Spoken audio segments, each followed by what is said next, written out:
Paris Olympics के medal tally में हम कहाँ हैं ये देखिए। टॉप 10 में तो बिल्कुल नहीं है, टॉप 20 में भी नहीं है। 30-40 कितने सारे कंट्रीज़ दिख रहे हैं इसमें। Algeria, Indonesia, Israel, Poland, Kazakhstan, Jamaica, कहीं नहीं है। Greece, Argentina, Egypt, Tunisia, Uganda, Guatemala, Pakistan, तुर्की, मेक्सिको, आर्मेनिया, यहाँ पे हैं 71। और हमारे ऊपर लिथुआनिया है। लिथुआनिया मुझे बचपन का थोड़ा सा याद है कि लिथुआनिया का कैपिटल हुआ करता था विलेनियस समथिंग इस तरह का। तो ये ऐसे ऐसे कंट्रीज़ हैं जिनके हम लोगों ने नाम ही नहीं सुने होंगे या फिर भूल भी गए होंगे कि ये कंट्रीज़ होती है। जैसे लिथुआनिया में आज पहली बार मुझे मतलब मेरे दिमाग में आ रहा है ये कंट्री भी है। और हमारे पीछे कौन है? Republic of Moldova. अरे वाह, मोल्डोवा के ऊपर हम आ गए, कोसोवो से हम ऊपर हैं, ये बहुत बड़ी बात है। सुनील गावस्कर साहब ने आज एक बहुत इंटरेस्टिंग एक स्टेटमेंट दिया है कि अगर बहानेबाजी में अगर ओलंपिक हुई तो हम बहुत सारे गोल्ड मिलेंगे, हम मेडल टैली में टॉप पे आएंगे। इतने सारे एक्सक्यूज़ेस, हारने के बाद ये हो गया वो हो गया, और हारने के बाद हमारे अधिकारी ये भी कहते हैं कि हम मैच हारे, टूर्नामेंट हारे, लेकिन हमने दिल जीता है। तो ओलंपिक में दिल जीतने का तो कोई मेडल टैली अभी है नहीं।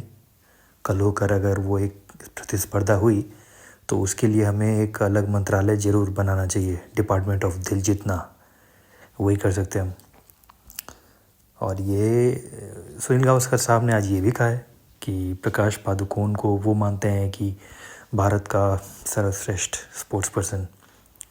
क्योंकि आप समझिए कि प्रकाश पादुकोण जी जब खेला करते थे उस टाइम में आपको अपने सर्व पे ही पॉइंट मिलता था।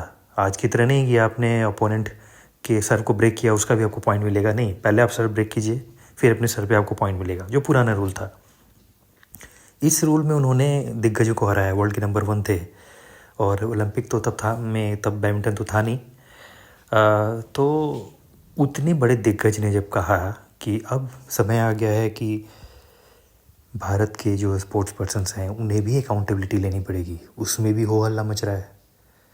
उसमें भी बहुत लोग कह रहे हैं नहीं करना चाहिए, खिलाड़ियों के का सम्मान करना चाहिए। अरे यार, तो फिर जो चल रहा है चलने दो। फिर खिलाड़ियों के ऊपर आखिर इन्वेस्ट किया गया है। प्रकाश पादुकोण जी ने जो कहा कि आज बैडमिंटन में हम इतनी सुविधाएं दे रहे हैं खिलाड़ियों को, जितना अमेरिका नहीं दे सकता उतना हम दे रहे हैं बैडमिंटन में, और भी कई खेल में। सिर्फ सरकारों को, फेडरेशंस को ब्लेम करने से कुछ नहीं होगा, खिलाड़ियों को दिखाना पड़ेगा। और तभी किसी भी खेल में हम लोग कहते हैं कि क्रिकेट बहुत पॉपुलर हुआ। क्रिकेट में कोई आया उस तरह के, हमारे त्रिमूर्ति जो 3 महामानव आए क्रिकेट में, पहले गावस्कर आए जिन्होंने पहली बार वो दिखाया कि दुनिया को कि भाई हम भी, भारत से भी कोई ऐसा है जो वर्ल्ड का बेस्ट बन सकता है। फिर कपिल देव आए, वर्ल्ड चैम्पियन उन्होंने बनाया।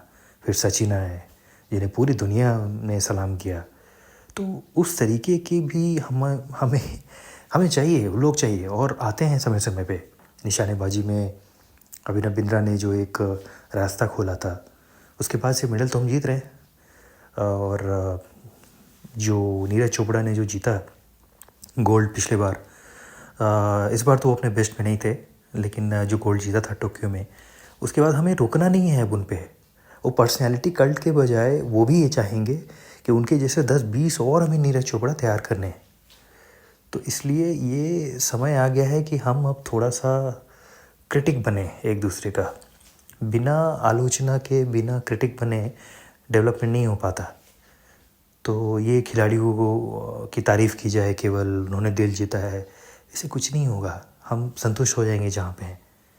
इसलिए मुझे लगता है कि ये बहुत ज़रूरी है कि हमें गुस्सा है कि यार हम 71 पे हैं, हम लिथुआनिया के नीचे हैं, और हम मोल्डोवा के एक ऊपर है, कोसोवो से 2 स्थान ऊपर है, कोलंबिया हमसे आगे है, आर्मेनिया आ गया है, मेक्सिको आ गया है, डोमिनिका आ गया है, युगांडा, सेंट लूसिया। यार ये it has to hurt, unless it hurts there won't be any progress.